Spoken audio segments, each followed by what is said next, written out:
Jumlah sel saraf dan koneksi di otakmu lebih banyak dibanding bintang di galaksi Bima Sakti loh. Kalau dihitung, kamu bisa menghabiskan waktu 3000 tahun. Biar aku permudah aja deh, kamu punya sekitar 100 miliar neuron di otak. Otak sebenarnya nggak bisa merasa sakit. Memang otak punya pusat rasa sakit, tapi nggak punya reseptor rasa sakit itu sendiri. Saat sakit kepala, kamu bisa merasakannya karena ada saraf, jaringan, dan pembuluh darah di sekitar otakmu. RAM atau memori kerjamu adalah hal penting yang kita butuhkan untuk melakukan hampir semua aktivitas sehari-hari, termasuk ngobrol, browsing internet, dan bahkan mengelus anjingmu. Ingatan yang paling kuat dan emosional seringnya palsu. Memori pusat memberi keyakinan untuk percaya bahwa kita mengingat semuanya, meskipun kebanyakan detail cuma karangan di kepala kita. Waktu kita ketawa, berpikir, melihat sesuatu, bermimpi, bergerak, atau melakukan kegiatan lain dengan tubuh kita, sinyal-sinyal listrik dan kimia bergerak di antara saraf di sepanjang koneksi itu. Berarti, neuron membuat dan mengirim lebih banyak informasi daripada semua ponsel di seluruh dunia. Kamu lagi duduk di suatu tempat di luar dan seekor serangga hinggap di kakimu. Kulitmu punya neuron sensorik, lalu mengirim pesan ke otak dengan kecepatan mengesankan 193 km per jam. Dengan cepat, otak mengirim kembali pesan itu ke kakimu untuk mengibaskan serangga tadi. Dan informasi itu bahkan bergerak jauh lebih cepat, 320 km per jam. Otak kita cuma bisa menyimpan 7 bit dalam ingatan jangka pendeknya. Jangan bandingkan otakmu dengan kapasitas ponsel ya, bahkan dengan ponsel jadul. Itu sebabnya kamu nggak mampu menghafal nomor ponsel. Ingatan jangka pendek kita berfungsi kayak papan tulis. Kamu bisa memperoleh informasi, tapi lambat laun akan kehabisan tempat. Untuk mengecek kapasitas ingatanmu, coba tes ini. Minta seorang teman menulis 10 kata dan membacakannya. Kebanyakan orang cuma mengingat 7 kata atau lebih sedikit. Sinestesia adalah kemampuan khusus dan langka ketika orang bisa mengecap musik atau mendengar warna. Cuma 1 dari tiap 2000 orang yang mengalaminya. 5 indera dasar adalah indera pengecap, peraba, penglihatan, pendengaran, dan penciuman. Tapi indera manusia sebenarnya jauh lebih banyak dari itu. Propriosepsi adalah saat tubuhmu sadar akan anggota badan dan posisinya. Bahkan saat kamu nggak melihatnya, kayak pas tanganmu ada di balik punggung, kamu tahu itu. Kalau jadi gurita, kamu nggak akan tahu, karena makhluk ini nggak tahu lengannya ada kalau nggak melihatnya.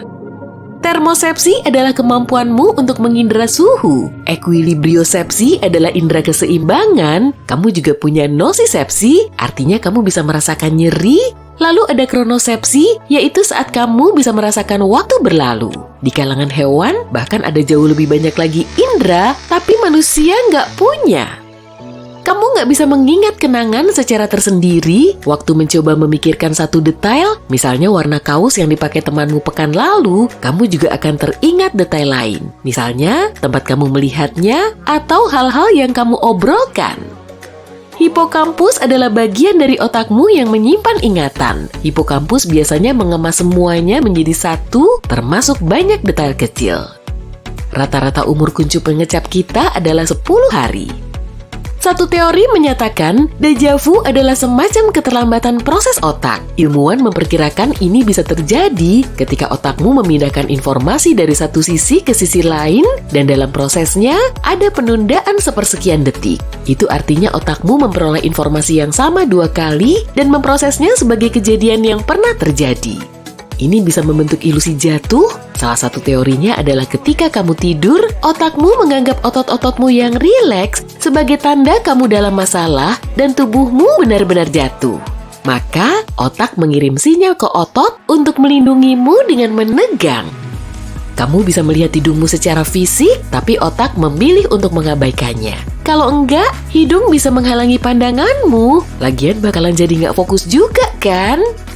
Brain freeze adalah sakit kepala menyebalkan saat kamu makan es krim. Begitulah cara otak ngasih tahu kamu untuk memperlambat atau mungkin menyetop makan sesuatu yang terlalu dingin.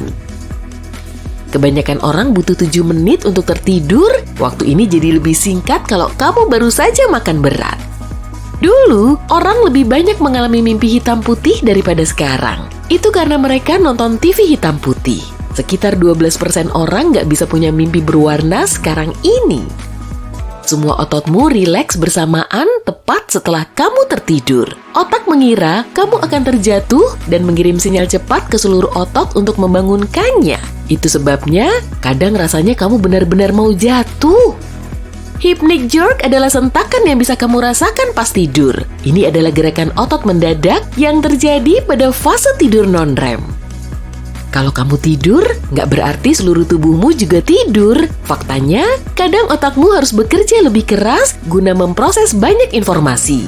Dan melaporkannya biasanya butuh waktu lama. Begitu bangun, kamu akan lupa 50% mimpi terakhirmu. Setelah 10 menit, kamu nggak akan ingat 90%-nya. Waktu pipimu merona, lapisan lambungmu juga memerah, sama kayak wajahmu. Ini terjadi karena sistem saraf simpatikmu meningkatkan aliran darah di seluruh tubuhmu. Folikel rambut punya reseptor yang sama seperti rongga hidungmu. Itu sebabnya rambut kita juga bisa mendeteksi bau. Kayu cendana bisa membantumu meningkatkan kekuatan super itu. Hidung benar-benar beristirahat ketika kamu tidur, tapi mengejutkannya, pada dasarnya indera penciuman kita menjadi nggak aktif di malam hari. Kamu bahkan nggak akan terganggu kalau ada bau busuk di kamarmu. Ya gitu deh. Saat menua, otakmu berangsur-angsur mengecil, begitu mencapai umur 75, ukurannya jauh lebih kecil dibanding ketika berumur 30 tahun. Dan otak mulai menyusut di usia 40. Ini terjadi ke semua orang dan gak berdampak apapun terhadap kekuatan mentalmu. Sekeras apapun kamu mencoba, kamu gak bakal pernah bisa menggelitik diri sendiri. Itu karena otak menyiapkan tubuhmu untuk menghadapinya dan mencegahmu. Tertawa. Maaf. Kita cuma mengenali warna ungu biru, hijau kuning, dan kuning merah. Warna-warna lainnya adalah kombinasi dari ketiganya. Mustahil menghitung berapa kombinasi yang bisa dilihat mata manusia karena daya penglihatan tiap orang beda-beda. Tapi rata-ratanya sekitar 1 juta kombinasi. Kamu lihat nggak? Tegakkan kepala, tulang tengkorakmu itu bukan tulang tunggal. Sebenarnya tengkorak tersusun atas 28 tulang yang berbeda yang banyak diantaranya menyatu untuk melindungi otakmu. Otot-otot terkuat dalam tubuh bukan di lengan atau kakimu ya, tapi di kepalamu. Masseter adalah otot utama yang bertugas mengunyah dan ini harus menjadi otot terkuat agar kamu bisa makan dengan wajar.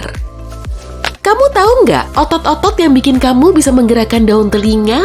Itu adalah otot temporalis yang terletak di atas pelipismu. Otot ini juga membantu kamu mengunyah makanan loh. Kita juga punya 2 otot yang benar-benar cepat. Otot ini mengendalikan kedipan mata. Faktanya, ini adalah otot tercepat di tubuhmu. Mata adalah organ rentan dan butuh perlindungan, jadi refleks pelindung mata harus cepat kilat. Otot-otot ini bisa menutup kelopak mata dalam kurang dari 1/10 detik. Tubuh kita bisa dibilang terbuat dari debu bintang. Serius, unsur-unsur yang lebih kompleks dalam tubuhmu cuma bisa terjadi melalui supernova.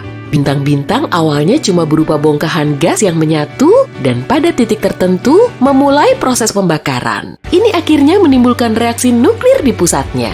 Ukuran bintang-bintang yang terbentuk tepat setelah Big Bang 50 kali lebih besar dibanding matahari kita sekarang. Di dalamnya terdapat proses konstan pembentukan unsur-unsur dan bintang-bintang besar itu lebih cepat membakar bahan bakarnya. Kebanyakan unsur dalam tubuh manusia terbentuk di bintang-bintang itu selama lebih dari miliaran tahun. Jadi, cukup realistis kalau kamu bilang bahwa sebagian dari tubuhmu itu abadi. Keren juga ya!